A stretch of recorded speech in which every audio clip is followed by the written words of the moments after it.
hell have you done to my whiteboard? 6 experts had spent 5 months trying to decipher a billionaire's secret letters. They failed. Then a black girl walked in. 5 months of work, and you've ruined it with these filthy, stinking hands?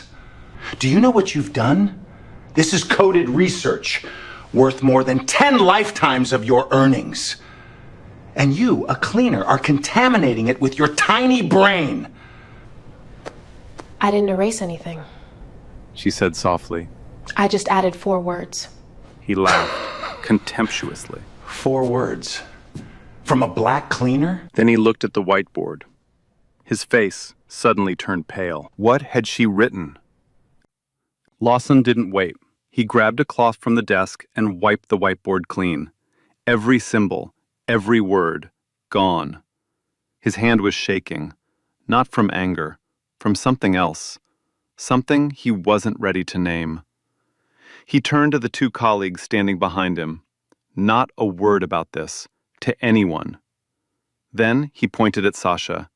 Get out, and if I ever see you touch a marker in this building again, you won't just lose your job. I'll make sure you never clean another office in Boston. Sasha didn't argue. She picked up her mop, she picked up her yellow bucket, she walked toward the door. And right before she stepped out, she paused, just half a second. She looked back at the whiteboard, now blank, now clean, now empty of everything she'd written. It didn't matter. Those 4 words were still in her head. They'd always been in her head. But here's the thing Lawson didn't know. The door to the next room was open, and Colleen Moore, the youngest linguist on the team, had been sitting at her desk the entire time. She heard every word. She heard the shouting. She heard the silence. And in the 3 seconds before Lawson wiped that board clean, she did something no one noticed. She took a photo. Later that night, alone at her desk, Colleen opened the image on her laptop. 4 words and a symbol sequence. She didn't fully understand them, but she recognized the structure. It wasn't random. It wasn't nonsense.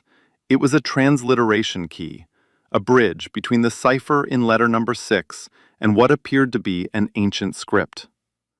She ran it through the team's decryption software. Partial match. She leaned back in her chair. Her hands were trembling. 4 words from a janitor had just produced more progress on letter number 6 than the entire team had achieved in 9 weeks. 4 words that Lawson erased. 4 words he never wanted anyone to see.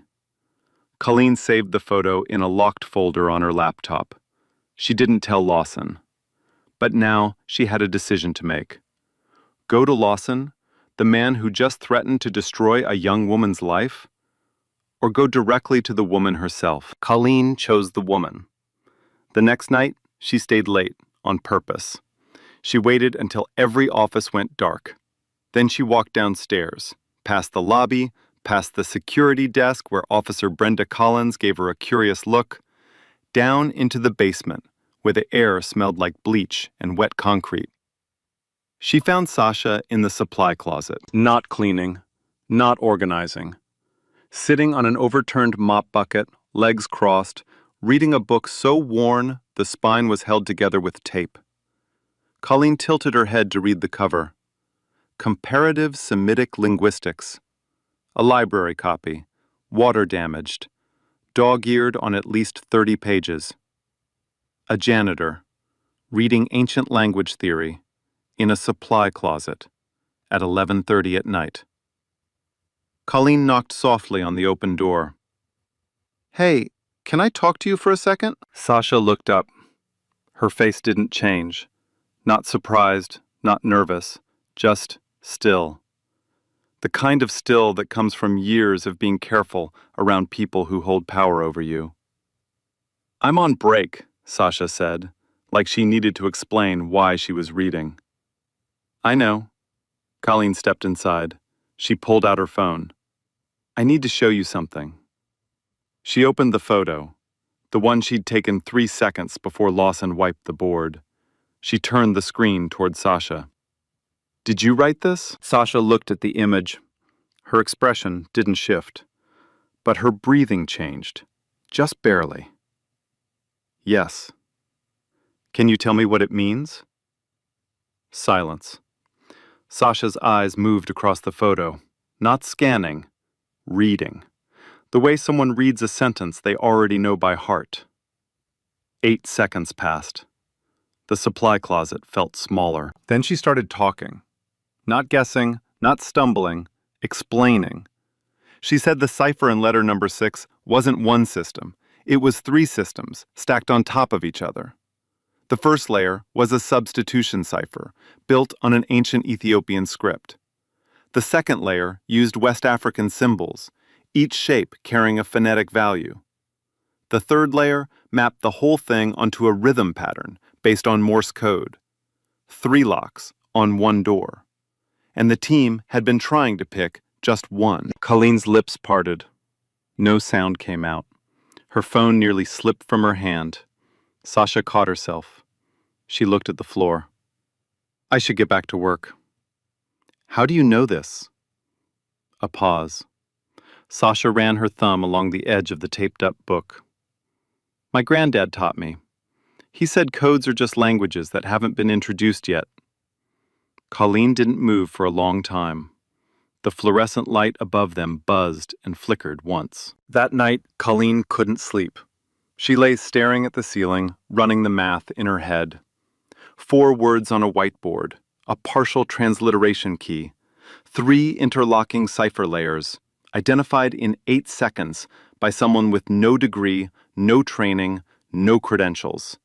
Just a taped-together library book and a grandfather who played code games at the kitchen table. And then she thought about Lawson, the way he erased the board, the way he said, never clean another office in Boston, the way he looked at Sasha like she was something stuck to the bottom of his shoe.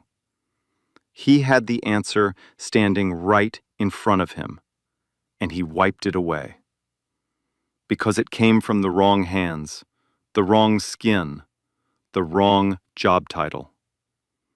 Colleen made her decision. The next morning, she walked past Lawson's office without slowing down, straight to the 4th floor. She knocked on Dr. Eleanor Davis's door. She placed her phone on the desk, the photo, the decryption results, everything.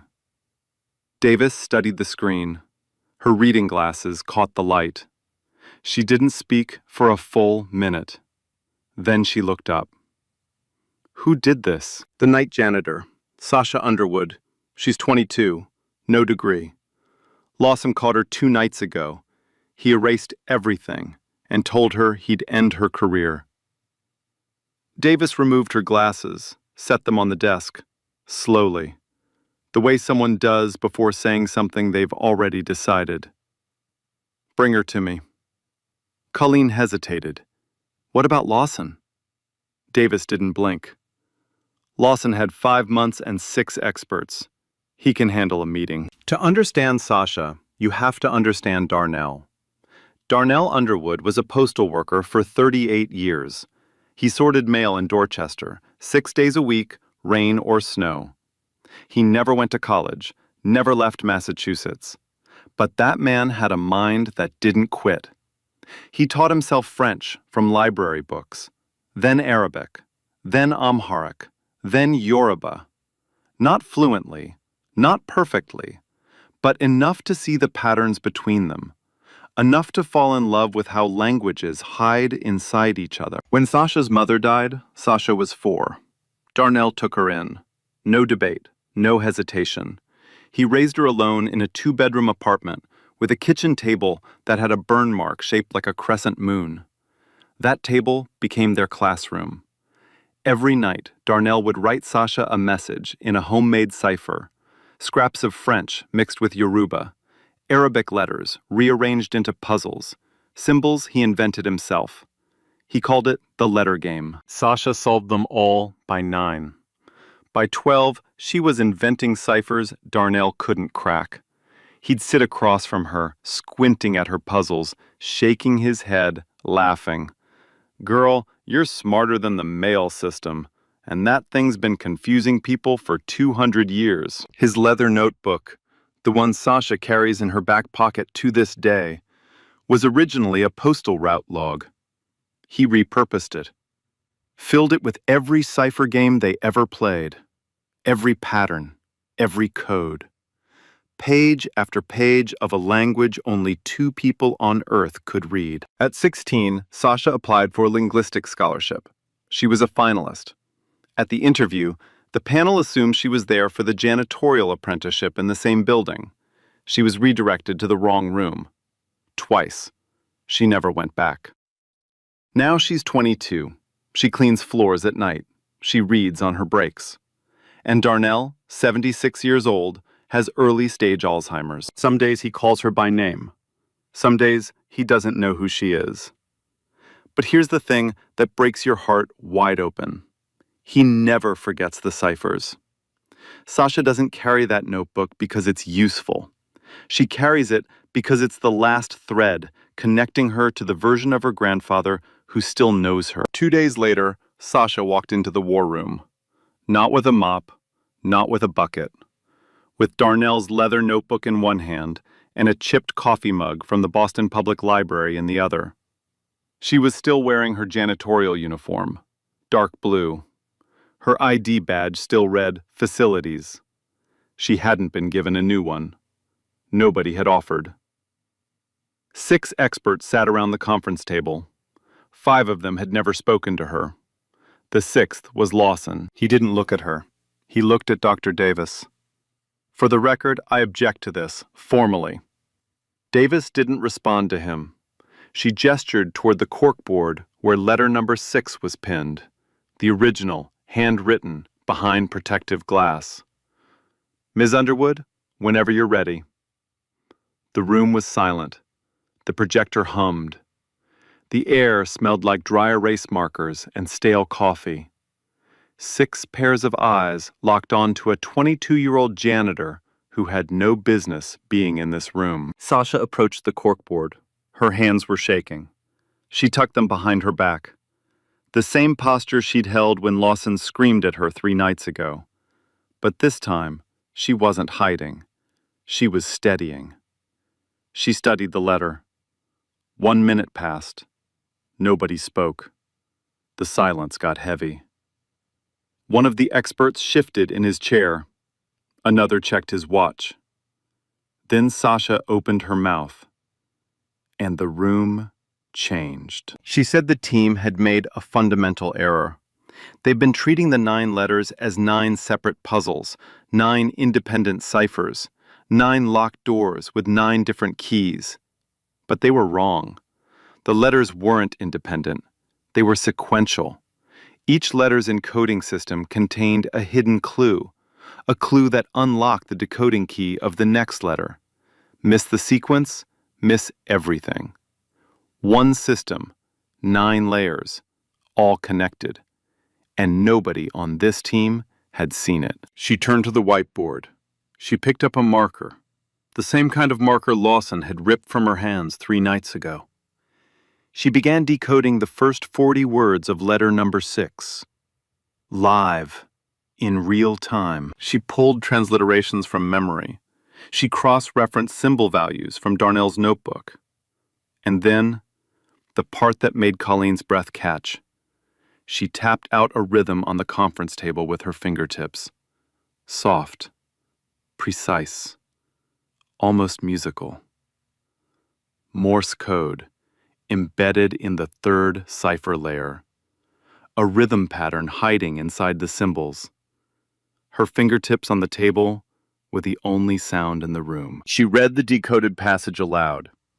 It was a paragraph written by Harold Whitfield himself, about growing up poor in a mill town, about a woman who taught him to read using song lyrics and sewing patterns. Words that hadn't been read by anyone in decades. Words that 6 experts and 5 months couldn't reach. A janitor found them in 4 minutes. Silence. Long. Heavy. The kind of silence where people recalculate everything they thought they knew. Colleen exhaled first. Slow. Controlled. Then softly. She's right. The sequential key. It works. Nobody else spoke. One expert stared at his hands. Another removed his glasses and pressed his fingers into his eyes. Lawson sat completely still. His jaw was clenched so tight, a vein pulsed at his temple. He didn't congratulate her. He turned to Dr. Davis. We need to verify this with full decryption protocol. Anyone can get lucky with fragments. Davis ignored him. She looked at Sasha. Miss Underwood, can you stay on? Sasha held the marker, the same marker. My shift ends at 6. I can come back after I sleep. We'll adjust your schedule. Colleen, get her clearance. Lawson stood up. His chair scraped the floor. He walked into the hallway and pulled out his phone. His voice was low, but Colleen heard every word. This is a liability. She has no credentials, no background check. When this falls apart, and it will, it's on Eleanor. They gave her a room, if you could call it that, a windowless side office at the end of the hallway, a folding table with one wobbly leg, a metal chair that squeaked every time she shifted her weight. No computer, no projector, no access to the team's shared decryption software. Just printed copies of the letters, photocopies, not originals, and a single desk lamp with a buzzing bulb. Her yellow mop bucket was still parked in the corner from her last cleaning shift. Nobody had moved it. She didn't either. Lawson called it security compartmentalization, said sensitive materials required controlled access, said it was standard protocol for outside consultants. Everyone knew the real reason. Over the next 3 days, Sasha worked.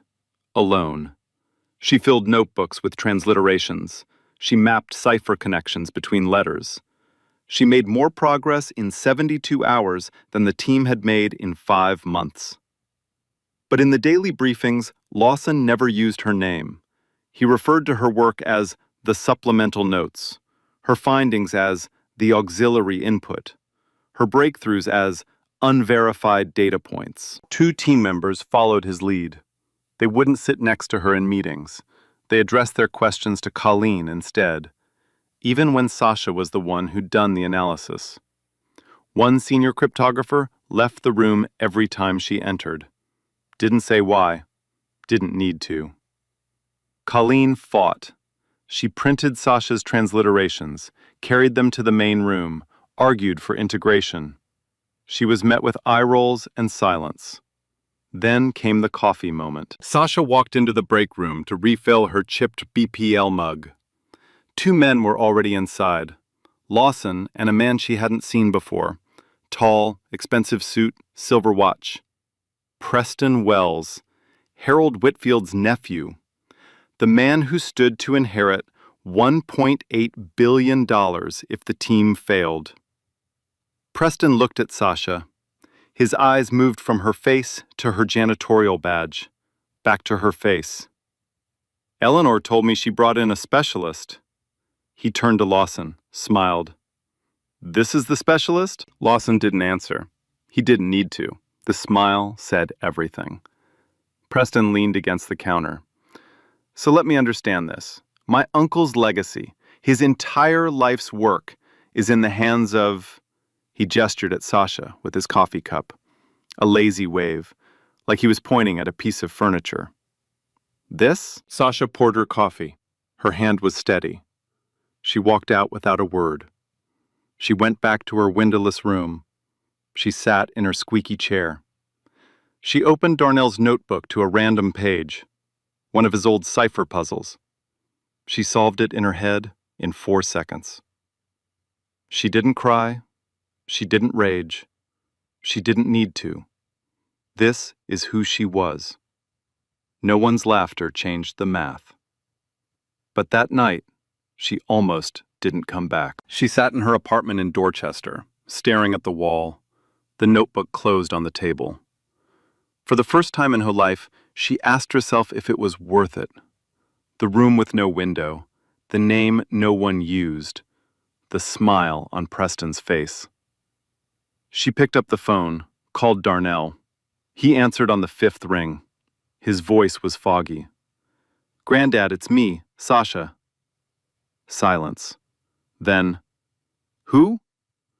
She closed her eyes, held the phone against her forehead, breathed. The next morning, she walked into the foundation at 7 sharp. Her mop bucket was gone from the side room. In its place, at the main conference table, sat a nameplate. S. Underwood, linguistic consultant. Dr. Davis had placed it there before anyone arrived. She said nothing about it. It was just there. Lawson saw it. His jaw tightened. He said nothing. But Sasha touched the nameplate with her fingertips. Just once. Just barely. And she sat down. Days 5 and 6 changed everything. Using the meta-cipher framework, the sequential key that connected all 9 letters, Sasha fully decoded letter number 6, then letter number 8, back to back. 2 letters that had haunted the team for months, cracked in 48 hours by the woman they wouldn't let sit at the main table. And what was inside those letters silenced even the skeptics. Letter number 6 contained Harold Whitfield's plan for 200 full-ride scholarships.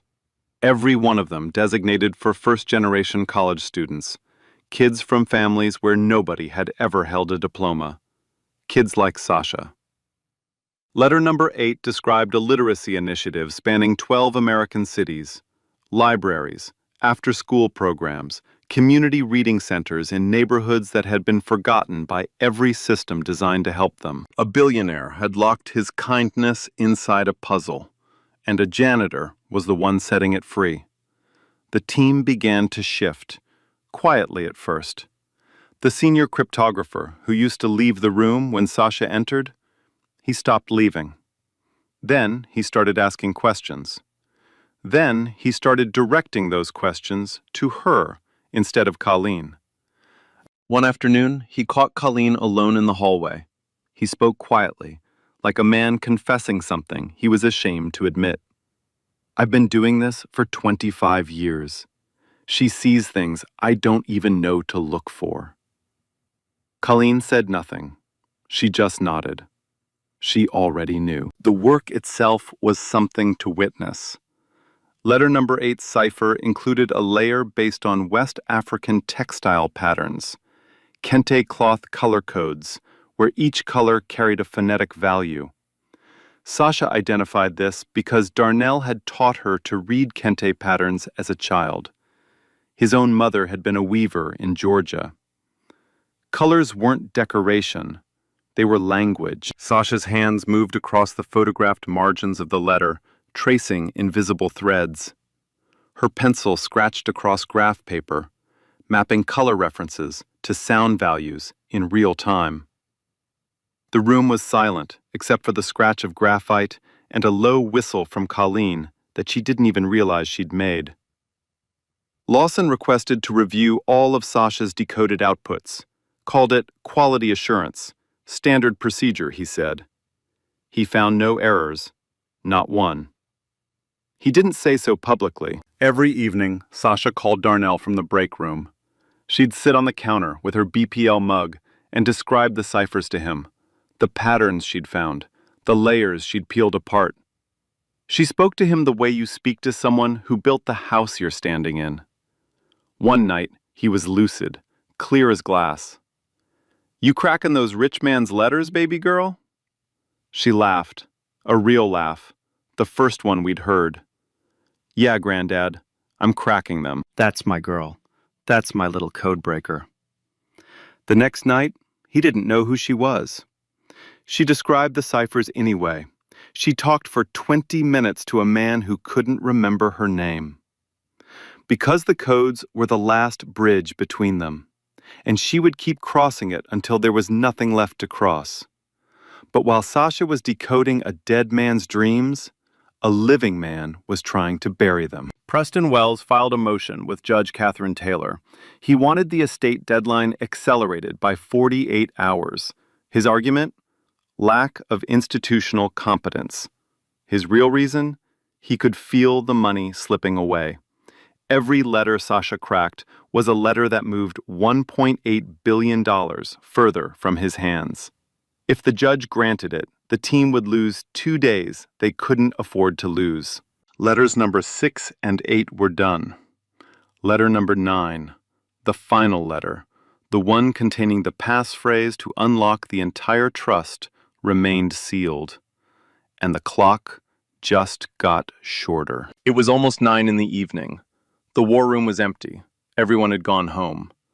Everyone except Sasha, still at the conference table, still tracing patterns in letter number 9.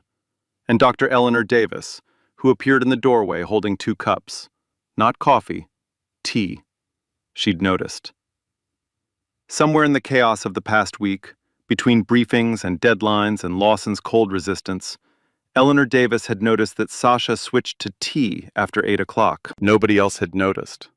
Nobody else had looked. Davis set the cup in front of Sasha and sat across from her. She didn't open with praise. She didn't open with small talk. She opened with a question. Who taught you to see patterns like this? Sasha was quiet for a moment. Then she told her. She told her about Darnell, the kitchen table with the crescent moon burn mark, the letter game, the notebook. She told her about the languages he taught himself from library books, a postal worker who never left Massachusetts but whose mind traveled the whole world. She told her about the scholarship interview at 16, how they redirected her to the janitorial program, twice, how she walked out and never went back. She told it the way she always told things, matter of fact, no self-pity, no bitterness.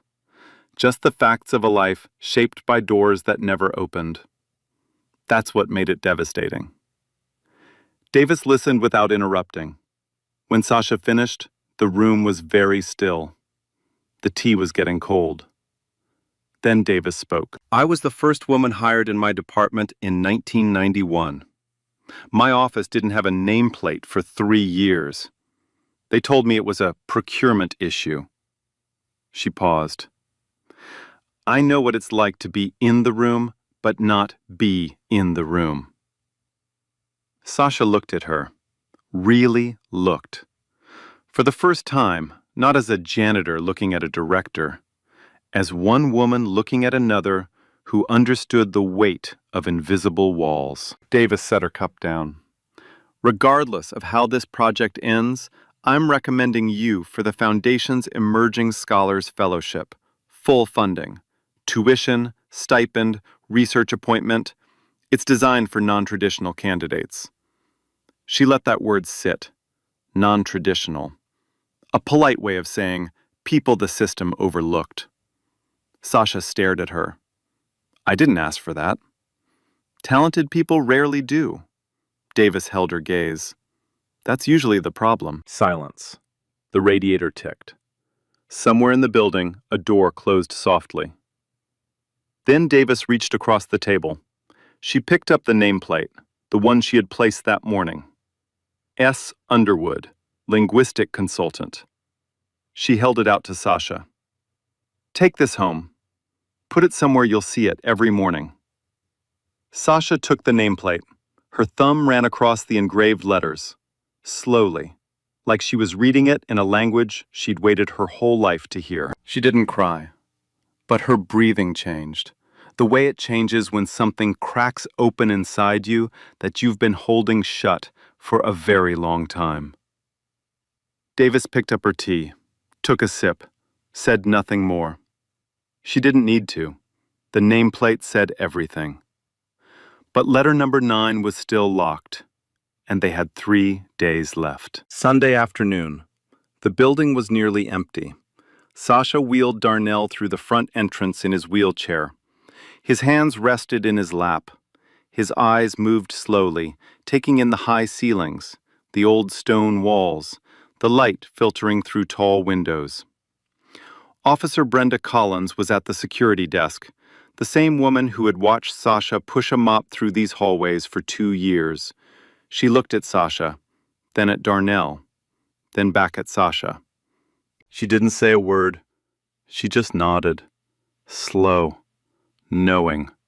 The kind of nod that says, I see the whole story.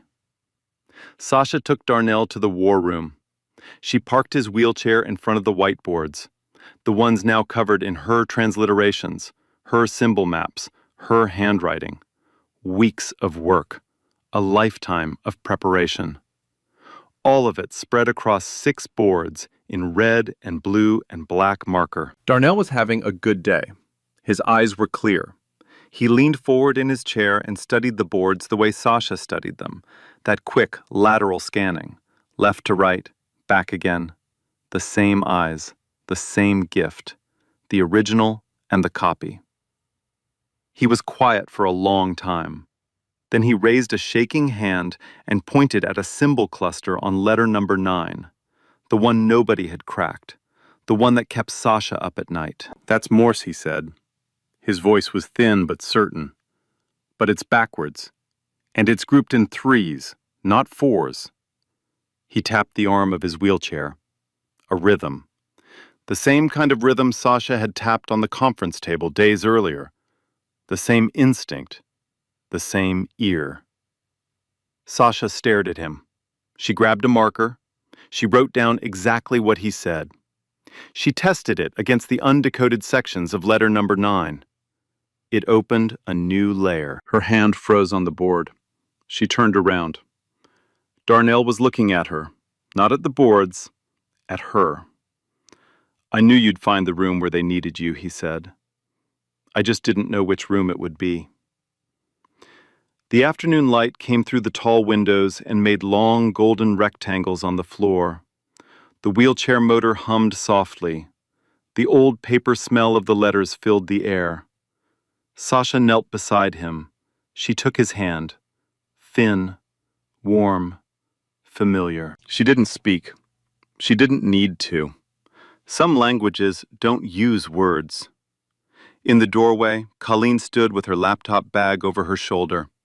She'd come in to grab something she forgot. But she didn't move. She watched the old man and the young woman. 2 people speaking a language no one else on earth could speak. She took a photo on her phone. Quietly. Neither of them noticed. Darnell's insight had opened a new door in letter number 9. But the full decode was still out of reach, and they had 2 days left. Monday, 18 hours left. Preston Wells got his wish. Judge Catherine Taylor granted the accelerated deadline. 48 hours shaved off. The team didn't lose 2 days. They lost the only 2 days that mattered. Sasha sat in the war room at 2 in the morning. Desk lamps and the projector's glow were the only light. Empty coffee cups surrounded her like a small city. Darnell's notebook lay open to a blank page. She'd run out of his tools. Every pattern he ever taught her? Used. Every cipher game they ever played? Applied. Every page of that leather notebook? Exhausted. Letter number 9 was 80% decoded, but the last 20%, the section containing the actual passphrase to unlock $1.8 billion, used something she'd never seen before. It wasn't linguistic. It wasn't mathematical. It was musical. Harold Whitfield had been an amateur pianist. The final cipher layer was built on a 12-tone composition, a sequence of musical notes that, when converted through a specific frequency-to-letter mapping, would produce the passphrase. Without music theory, the sequence was just noise. Beautiful, elegant, unreachable noise. Sasha stared at the symbols. She pressed her palms flat on the table. For the first time in this story, her eyes weren't smiling. She didn't read music. She'd never played an instrument. She'd cracked 3 cipher layers that 6 experts couldn't touch. But this was a wall she couldn't climb. And the clock wouldn't stop. At 5 in the morning, Lawson arrived. Early. Unusual for him. He walked into the war room expecting to find it empty. He found Sasha instead, surrounded by printouts of musical scales, tone rows, frequency charts, pages and pages of information she was trying to absorb in hours, what musicians study for years. He stood in the doorway. She didn't look up. For a long moment, neither of them spoke. He looked at the work spread across the table. He looked at the dark circles under her eyes. He looked at the blank page in Darnell's notebook, the first blank page he'd ever seen in it. He saw the wall. He saw her hitting it. And for the first time, he didn't enjoy it. Something shifted in his face. Not warmth, not guilt. Something harder than both. Recognition.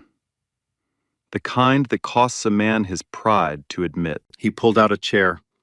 The legs scraped against the floor. He sat down across from her.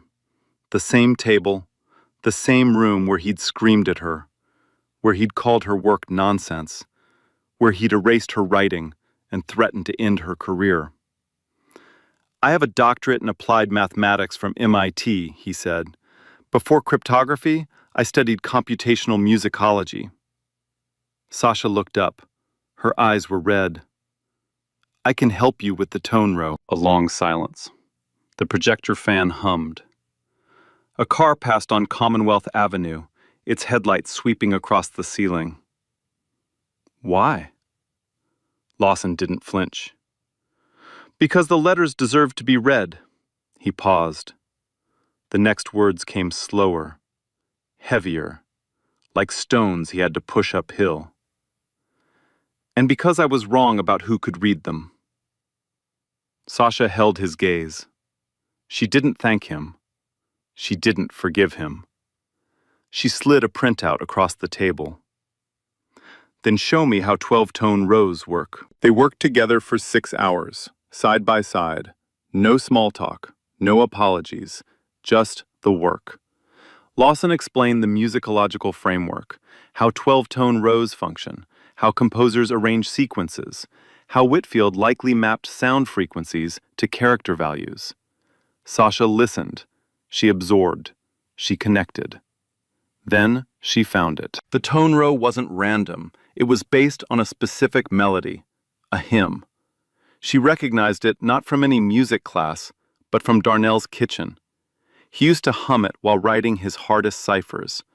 A low, steady melody that meant this one is going to be tough. "Go down, Moses." She hummed it, softly at first, then stronger. Lawson transcribed the intervals. They cross-referenced against the final cipher block. Character by character, the passphrase emerged.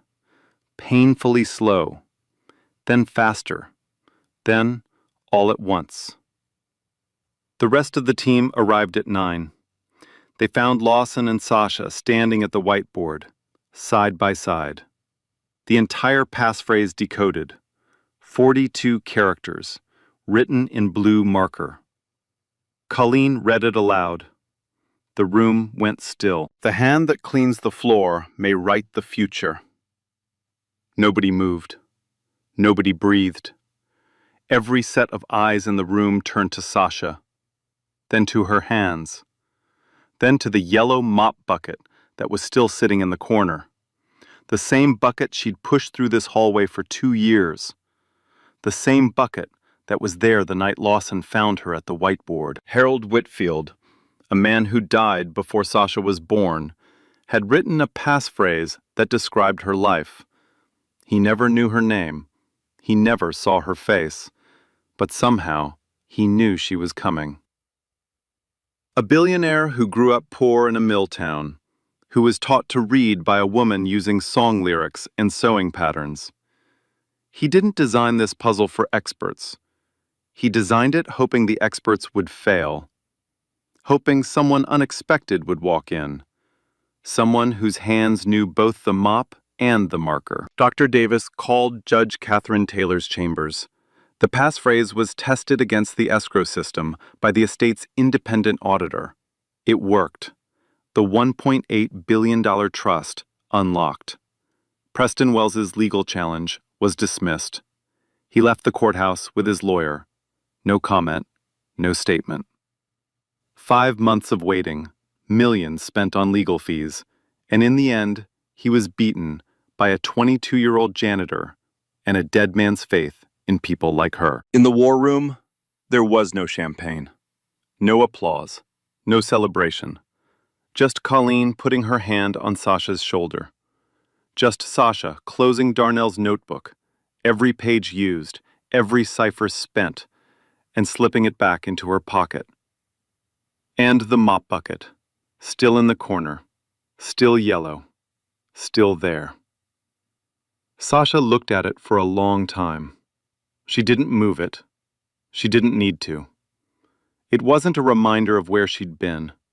It was proof of how far 4 words can travel. 3 weeks later, the Boston Public Library, Bates Hall, 500 people under a chandelier that had been hanging there for over a century. University presidents, foundation donors, journalists, city officials. The kind of room where last names carry weight and handshakes come with business cards. Sasha sat in the 3rd row. She was wearing a blazer she'd bought that morning from a consignment shop on Tremont Street, navy blue, slightly too big in the shoulders. She'd spent 11 minutes in the fitting room deciding if she deserved it.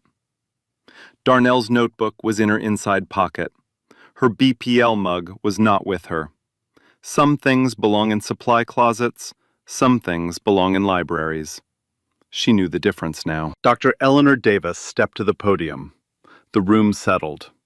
500 conversations dissolved into silence.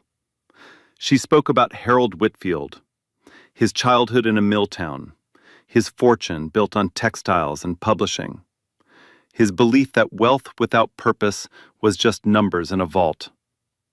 She spoke about the 9 letters, the 5-month puzzle, the team of experts who gave everything they had. Then she paused. The kind of pause that makes 500 people lean forward in their chairs. The Whitfield letters were cracked by a team of extraordinary minds, cryptographers, linguists, mathematicians. She looked out at the audience. But the breakthrough, the key that unlocked everything, came from a young woman who joined our team from the Foundation's facilities staff. A murmur rippled through the hall. Davis let it pass. She had no degree. No credential, no pedigree. She had a grandfather who taught her to see what the rest of us couldn't. Davis's voice didn't waver. Sasha Underwood is, without reservation, the most gifted linguist I have encountered in 30 years. Silence. Then applause. Not polite applause, the kind that starts slow and builds until it fills the ceiling. Until the chandelier trembles, until 500 strangers are on their feet for a woman most of them had never heard of. Sasha stood. She didn't smile for the cameras. She didn't wave. She looked across the room and found one face.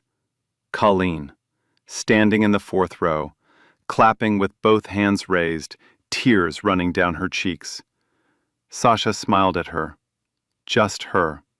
The first person who looked at a janitor and saw a linguist. After the ceremony, the crowd thinned. Small groups formed near the reception tables. Wine glasses clinked. Business cards changed hands.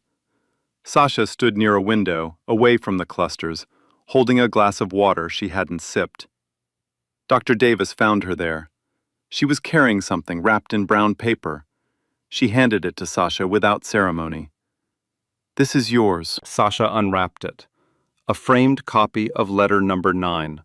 Not a photocopy, the original, signed and released by the estate. The letter that nearly broke her. The letter that Lawson and she decoded together at 5 in the morning. The letter that contained a dead man's prophecy about a woman he never met.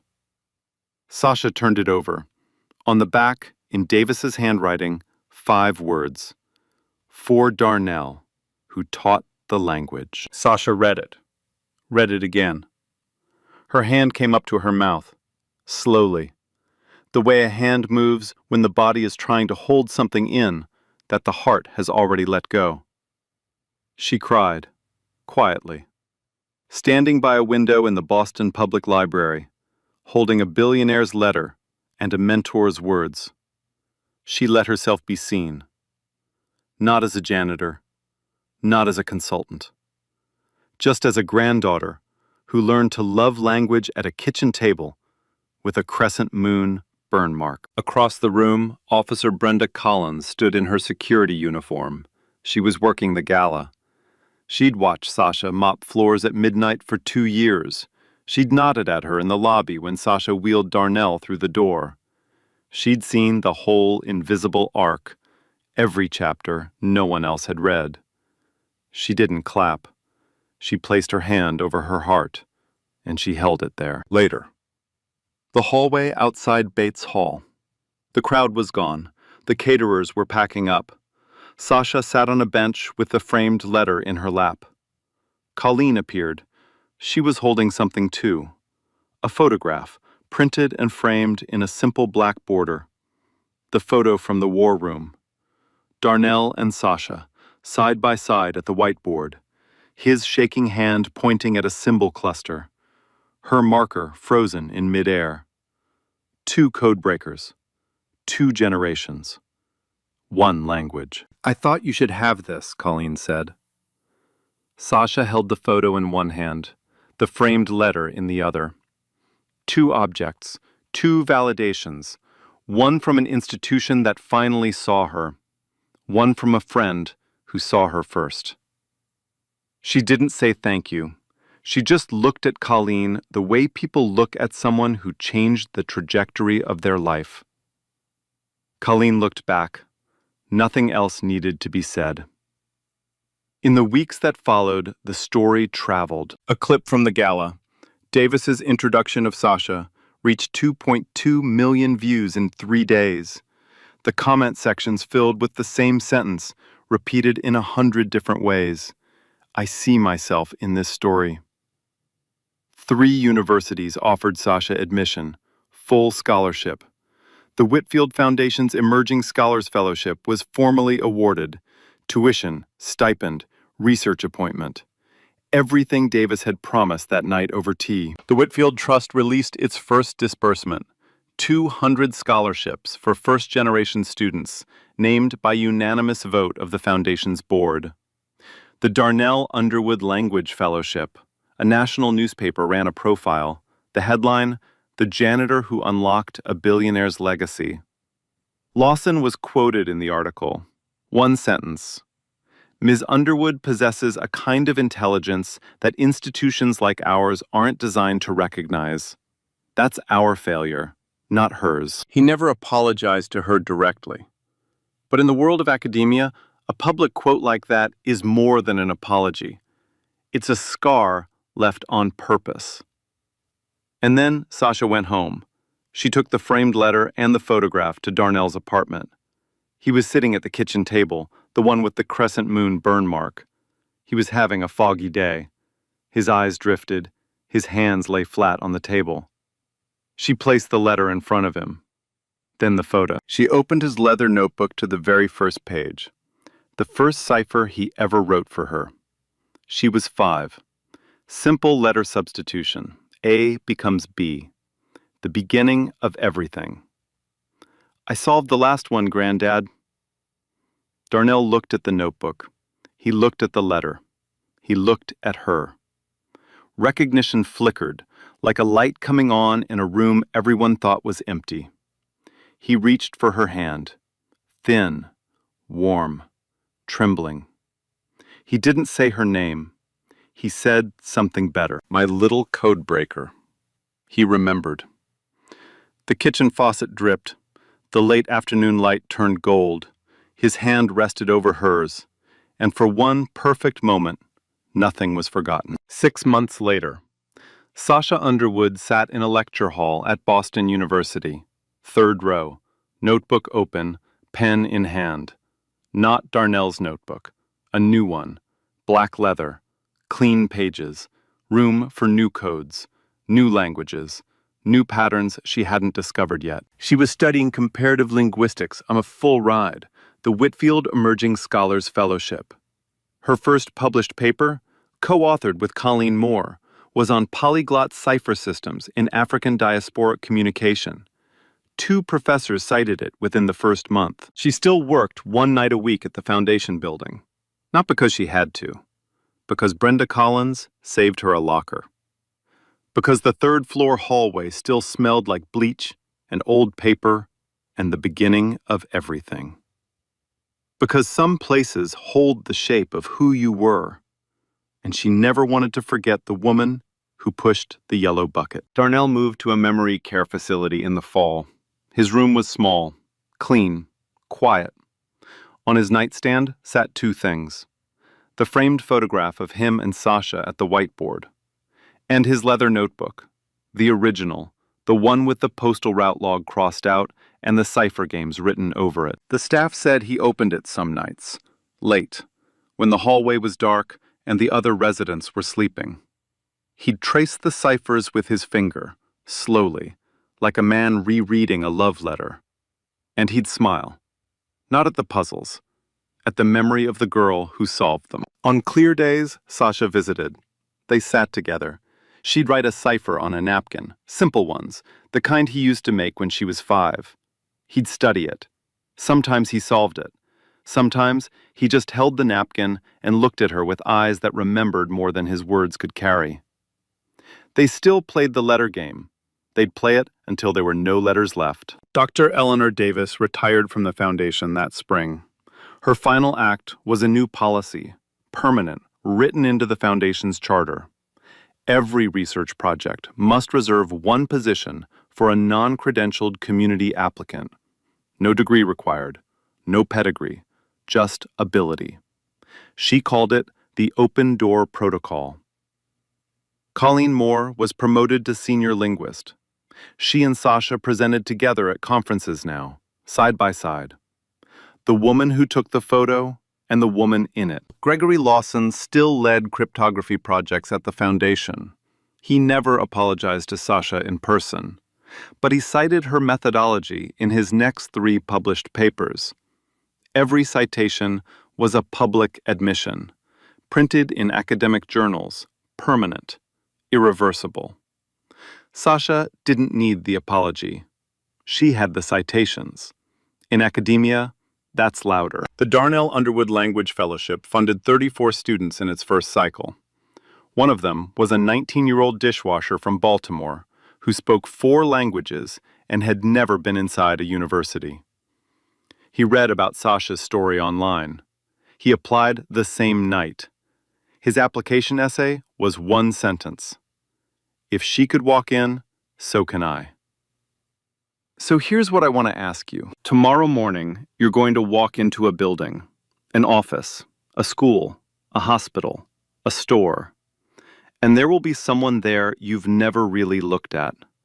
The person who refills the coffee, who empties the trash, who holds the door open while you walk through without breaking stride.